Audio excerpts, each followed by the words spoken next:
Welcome to 23 Degrees Sideways, Coyote in the Highlands. It's a beautiful morning out here. It's going to be super hot today, so I'm glad I've got some shade cloth up. I'm definitely going to be working on more shade as the day goes on. And hopefully this afternoon I'll get some more flagstone done as I swing around. The part of the property where I'm doing the flagstone, this side of the outdoor kitchen right now, is on the east side, so it's actually works better in the afternoon when I have shade on the flagstone, and then it's going to swing around to the north side and be even easier to work on during the day, but not the early morning during this part of the year because the sun's moving extremely far north as far as where it rises and sets. If you're at latitude, you probably know how that works. You know, the closer you are to the equator, the less it's going to work. The closer you are to a pole, the more pronounced it is until it actually just goes in a circle in the sky. I've seen that. That's actually pretty cool. I want to talk a little bit today about right action. I think that's what I'm going to talk about, right action. So someone posted a question, how do you keep yourself grounded? No, this isn't specifically in the liminal space, the enlightenment space. This is in the philosophy space. It's enlightenment philosophy stuff, like the idea is apparently to do good philosophy instead of weird run around in a rat maze philosophy. I don't really know where the differences lie. It's a very academic question in the context in which it was asked. And I think that gets into the mentality, the thinking, the everything about enlightenment and philosophy is about thinking and trying and thinking and trying and thinking and trying. It's not about thinking. And it's not really about trying. You do have to learn to let go before you can get there, I think. Most of the time, maybe.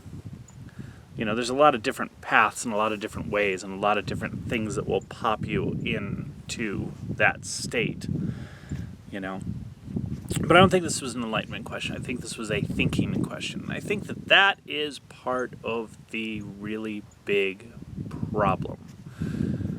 How do I stay grounded when I'm way out there and feeling the whole universe and expanded outside of my body? Well, do stuff. I can sit and enjoy it. I can totally bliss out. And that's fine. There's perfectly acceptable to do that. I can do that for days on end. At this point, I could probably do it for 2 months, and that would result in some decent weight loss. I need to do that. Maybe I should do that. Daily videos from Blissland. But doing regular stuff, even if it's just taking a walk, that keeps you grounded really well. It's not about a certain pattern of thinking or a certain set of remembrances. Remember, the universe is objective. Remember, and the way this question was phrased was actually about objective reality. How do you keep yourself tied into objective reality? And of course, there's one of the things that we know is that perception doesn't work that way. In humans, it's very backwards. We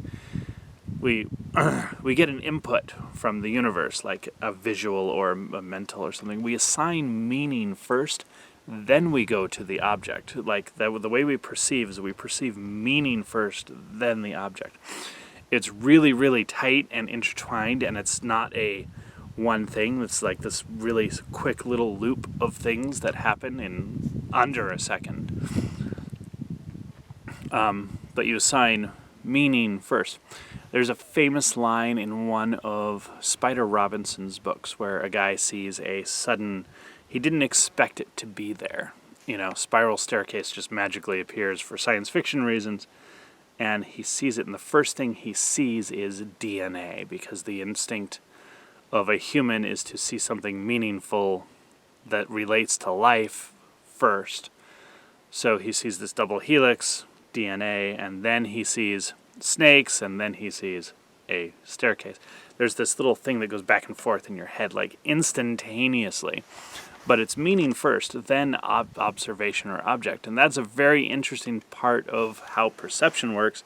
And this is a neurological, we know this part of how perception works. You can verify this with people with certain types of brain dysfunctions, and it is verified. This is how it works. You apply meaning first. It's a very interesting thing. Now, how does your meaning match the universe? That's a really good question. The universe is not an objective thing. It's a multiply subjective thing. But how does it integrate? How harmonious are you with the universe? How much of your perception is in accordance with the Tao, so to speak? That's one way to phrase it. And this is where right action comes in. If you are engaged in right action, there are no doubts or regrets. You may still have anxiety issues in your brain and your mind that are pushing a narrative on you, but the action itself in the moment will be right. It'll be appropriate for the moment. It'll be appropriate for the goal. It'll be appropriate in some fashion. Right action. And I think that's a really important one. It's a really important one to look at and to work on. Concrete exercises on right action. I don't have any off the top of my head. I'm going to have to work on that. One of the things that you do when you're training in a very specific type of martial art, for example, or dance. Dance is a good one. Or playing an instrument when you're in the rote stage, not the creative stage, is learning how to very specifically perform a set of actions in the right way, and that gets deeper as you go. So in martial arts, there's more than one truth. How do you throw a reverse punch? Hapkido. Okay, reverse punch, front kick, reverse punch, front kick. Basic things that are always going to be there, always going to have improvements that you can do. It's like the first two things you learn in a Hapkido school most of the time. Reverse punch, front kick. Might be front punch, front kick. Depends on the school. There's different truths at different levels, like how you describe it to a white belt and how you describe it to a blue belt or a black belt is going to be very different,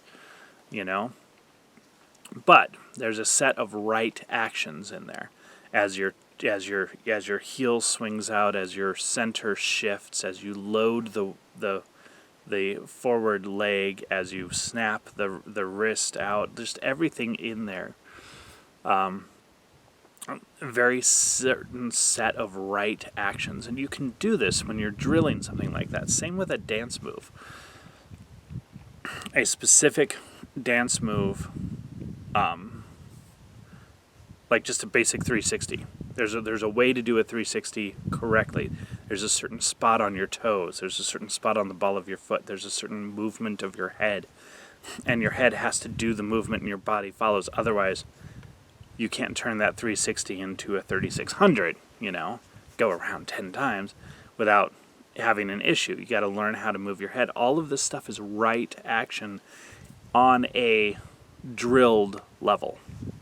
And that might help you with your instincts for right action. When it flows correctly, it flows. Target shooting. Target shooting is very similar. You can tell when the shot is right. Archery is very similar. I think archery is a really fantastic one for this. Lots of stuff like that. There's lots and lots of stuff like that where you can drill the behaviors. Singing can be a lot like that. Chorus singing, chorale singing. Learning the chords on a guitar is very much like that. It's all very cool, and it will help you learn right action. It doesn't help you intuit right action directly, although it does give you the feeling of what it's like, and you can appreciate that and mold that into the rest of your life and work on right action. I haven't described what it is yet. That's one of the problems, is that it's a very difficult thing to describe. There's an action without effort isn't quite the right way to phrase it. That's how we usually phrase it. Action without effort. Now, that your muscles may engage in muscular effort. Your mind may result in some complex calculations and predictions and mental effort. But when we say action without effort, we mean that there's action without a internal resistance or questioning of the action, without the effort of forcing the action through some barrier. Okay? This is flagstone. I'm laying flagstone right now. It's one of those really neat areas where the flagstone, if you're doing it, if you have the right action, even though you can't see what's all the way down on the bottom of the pallet, you tend to get a flow, and I don't mean flow in the state of flow sense. I mean flow in the artistic, the whole thing is flowing along, and the stones, the shapes, and the placement sort of come out in a sense, in an intuitive sense. It's a right action. I don't care what you think about the mechanism. The supercomputer in my brain has measured every piece and just knows, and subconscious, whatever. I don't care. There's an intuition of right action, and then things just kind of flow that way, you know? That would be a really good one to cultivate. You know, meditate on it, look at it. Have you ever had the moment of clarity when you're driving, where you're not worried about traffic, you're not worried about the timing, you are actually at peace with the process of driving, and you seem to hit every green light, and the traffic opens up and everything just works and flows? That's right action in action. You say, well, that's all external, and I have no way to objectively control the objective universe when it's doing that. It's just random chance that I hit all the green lights. Well, you're presented with a set of external opportunities, and how you engage in the activities with those opportunities, how you perceive, because perception is absolutely internal, and how you handle the situations. That's all you. That's all you. It's very much a case of right action. There is right action when other people are involved in a confrontational manner, and you can usually figure that out. We inhibit that a lot because the right action isn't always legally defensible.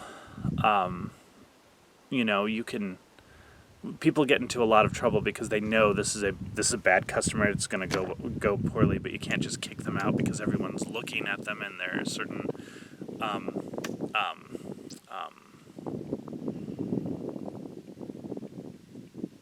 protected class status group. They're a specific part of the intersectional ball of yarn, and so you can't do it. That these things happen. Social conventions and those restrictions are actually one of the things that prevent a lot of right action in interpersonal senses. At the same time, we have those rules and some of that stuff because some people don't do right action very well. How do you know when to trust yourself? How do you know when to put yourself in situations, get out of situations? Honestly, most of those situations, it's easier to leave than to confront. Be prepared to deal with confrontation if it's necessary, but quite often it's easier to just let the pride go and take off. Simple piece of de-escalation advice. How attached are you to your internal perception of this versus just walking away? Doesn't matter. Doesn't make any difference. It does matter to your body. Your physiology has some specific stuff. You need to pay attention to how you're training your body and your brain, your background processes. That's always there. And again, right action. If you can intuit a right action in any specific circumstance, driving's a really good one. Wandering through a park is a really good one. Let yourself take the turn that just seems right. Practice it, Don't hunt for the feeling so much, but acknowledge when it happens. And I want to state, before this video gets too ridiculously long, that this is not the same thing as Csikszentmihalyi's, I can't pronounce his name, Mikhail, the flow guy, the psychology of flow, that heightened mental activity state. That's not what we're talking about, okay? Sometimes flow is a very weird word because it has two meanings that are almost antithetical. That mental heightened state of flow is very much a mind forward kind of thing and not a awareness forward kind of thing. So that's the best way I have to describe it. We're not looking at flow in that sense. That's not what you're looking at. It's an instinctive right action. You'll notice that the negative daydreams or the weird fantasies or the odd reactions go away when you're doing that. When right action happens, when you can remember it, when you can be like, oh, hey, yeah, that worked out perfectly, I want you to celebrate it, tell your mind directly, I want more of that. Say, yeah, that's awesome, I want more of that. I want my life to be like that. Your brain, your mind, will actually follow the programming you give it if you give it the programming consistently and enough. So positive programming is the big thing here. We're going to keep working on that through every video. So right action, that's all I got for you right now, okay? Try it, intuit it, give it a shot. It's probably the best way to stay grounded in a life sense, not necessarily in a philosophical, thinky, theoretical sense, but I'll leave that to the theoretical, thinky philosophers. I'm over here being an enlightenment philosopher. Stay sideways.